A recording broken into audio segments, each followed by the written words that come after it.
Here I bring you this amazing DSLR filmmaking course from Eastern Media.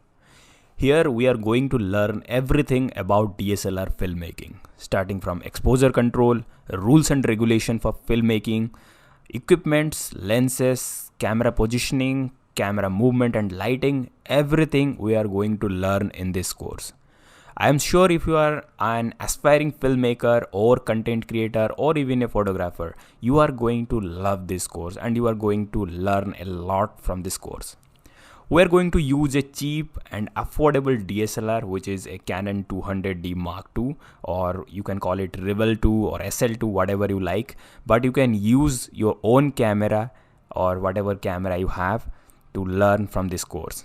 I'm really excited about this amazing journey which we are going to cover together. But before you start this video, please download all the assets from the assets panel so that your learning process will be smooth and easy.